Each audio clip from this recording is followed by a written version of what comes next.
बिस्मिल्लाहिर्रहमानिर्रहीम। नाज़रीन, मैं हूँ एहसान अली और आप देख रहे हैं मेरा यूट्यूब चैनल टुडे विद एहसान अली। नाज़रीन, लफ्ज़ इस्तेहकाम पाकिस्तान सुनकर आप खुश होते होंगे। आप सोचते होंगे कि पाकिस्तानी मईशत में अब इस्तेहकाम आ रही है, लेकिन ये आप सरासर गलत सोच रहे हैं। अब पाकिस्तानी सियासत में एक नई पार्टी बनी है जिसका नाम इस्तेहकाम पाकिस्तान है। नाज़रीन, उस पार्टी में तमाम तर इलेक्टेबल्स जमा होते जा रहे हैं। उस पार्टी की लीडरशिप एक नाअहल शख्सियत के हाथों में दी गई है। उस पार्टी के जो सदर हैं वो एक अहम कारोबारी शख्सियत हैं और उस पार्टी में शामिल होने वाले लोग पहले ही प्रेस कॉन्फ्रेंस में अपना मुंह छुपा रहे थे। आखिर वो अपना मुंह क्यों छुपा रहे थे, इसके पीछे क्या राज है, इस तमाम तर ड्रॉप सीन से मुतल्लिक आपको आगाह करेंगे इस वीलॉग में, और फिर आगे चलकर आपको बताएंगे कि वाइस कप्तान और कप्तान में जो तलखी हुई आखिर वो क्यों हुई, कौन सी एडवाइजेस जो वाइस कप्तान लेकर आए कप्तान के पास और कप्तान ने मानने से इनकार किया।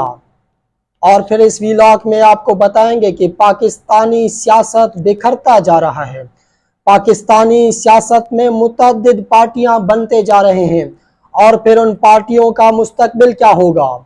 सबसे पहले आते हैं पहले न्यूज़ पर कि एक पार्टी बनी इस्तेहकाम पाकिस्तान के नाम से।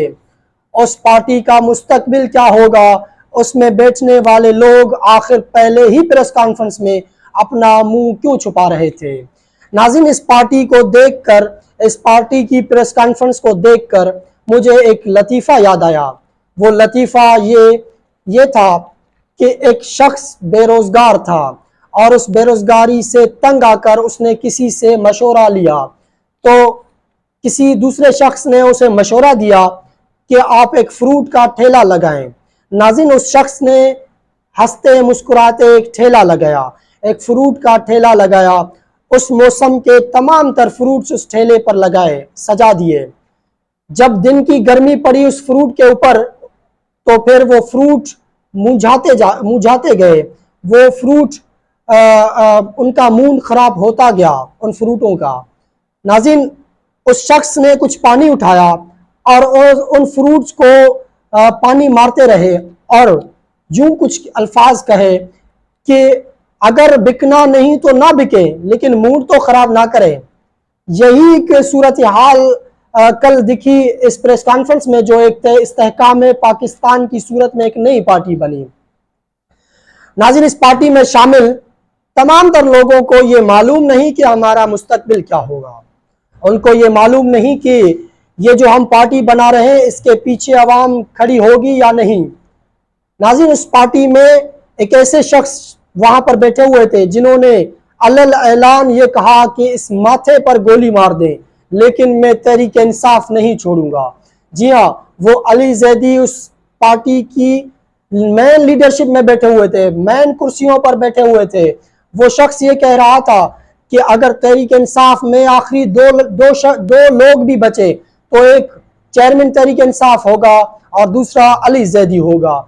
लेकिन वो किस मुंह से उस पार्टी में शामिल हो गए जिस पार्टी के लोगों को गुज़िश्ता कई दिनों से वो गद्दार कह रहे थे और वो उन इलेक्टेबल्स को आईना दिखाकर कह रहे थे कि आप लोग पीडीएम के साथ मिल गए हो।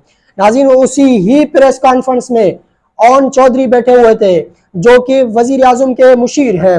नाज़रीन, ये पार्टी किस तरह एंटी पीडीएम सेंटिमेंट पे काम करेगा, जबकि लोग क्या बेवकूफ़ हैं, पाकिस्तान का आवाम क्या बेवकूफ़ है कि वो देख रहा है कि इस पार्टी ने किस तरह पीडीएम को सपोर्ट किया, किस तरह इमरान खान की हुकूमत का पासा पलटा। इसी पार्टी की बदौलत ही आज शहबाज शरीफ इक़्तिदार में हैं और फिर किस तरह अवाम इनके हाथों बेवकूफ़ बनेगा कि यही लोग कल को पीडीएम के खिलाफ नारा बुलंद करके लोगों से वोट मांगेंगे। क्या फिर इनको लोग वोट देंगे या फिर इनके ठेलों में से खाली पर्चियां ही निकलेंगी? ये तो आने वाला वक्त ही बताएगा, लेकिन आज के दिन तक इस पार्टी की कोई मुस्तकबिल नहीं। لیکن پاکستان میں کسی بھی پارٹی کی مستقبل سے پیشن گوئی کرنے سے پہلے سوچنا چاہیے، کیونکہ یہاں پر پارٹی کی مستقبل لوگوں کے ہاتھ میں نہیں، طاقتور حلقوں کے ہاتھ میں ہے، اور جو طاقتور چاہیں گے وہی ہوگا پاکستان میں۔ اور پھر ناظرین دوسرے نیوز پر آتے ہیں کہ جو وائس کپتان نے ایک میسج پہنچایا کپتان کو، اس کپتان نے آخر ان میسیجز کا کیا جواب دیا، ان ایڈوائزز کا کپتان نے کیا جواب دیا؟ ناظرین وائس کپتان نے کیا مشورہ دیا کپتان کو؟ انہوں نے مشورہ یہ دیا کہ خان صاحب فی الحال آپ سائیڈ پر ہو جائیے اور اس پارٹی کی لیڈرشپ میرے ہاتھ میں دیجئے۔ تو خان صاحب نے دو ٹوک الفاظ میں انہوں نے انکار کیا، اور دوسری جو ایڈوائز خان صاحب کو دی گئی وہ یہ تھی کہ آپ فی الحال میڈیا پر نہ آئیں اور پھر میڈیا سے سائیڈ ہو جائیے، فی الحال سیاسی گفتگو نہ کریں۔ لیکن کپتان نے اس ایڈوائز کو بھی رد کر دیا۔ اس کے بعد وائس کپتان نے آخری آپشن کیا دیا کپتان کو؟ وہ یہ آپشن تھا کہ آپ فی الحال پاکستان چھوڑ کر دبئی، سعودی یا پھر لندن چلے جائیں۔ اس بھی ایڈوائز کو خان نے رد کیا۔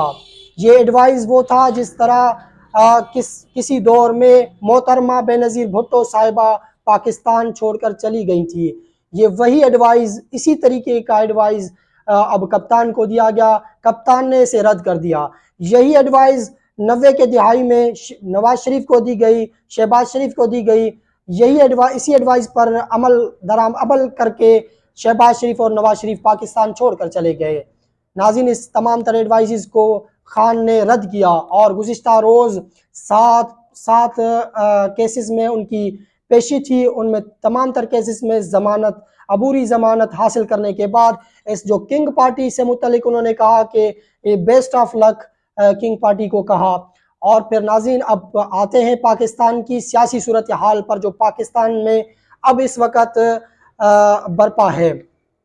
ناظرین پاکستان میں اب جو چھوٹی چھوٹی پارٹیاں بنتے جا رہے ہیں، ان تمام تر پارٹیوں کو بنوانے کا مقصد ایک ہی ہے کہ آنے والے الیکشن میں کوئی طاقتور حکومت اقتدار میں نہ آئے، اس حکومت کے پیچھے 2/3 اکثریت نہ ہو۔ اسی وجہ سے ان تمام تر پارٹیوں کو اب ٹریک پر لایا جا رہا ہے۔ اب یہاں سے جہانگیر ترین کو کھڑا کیا گیا، وہاں سے پرویز خٹک کو کھڑا کیا جا رہا ہے۔ پرویز خٹک بھی ایک نئی پارٹی بنانے جا رہے ہیں۔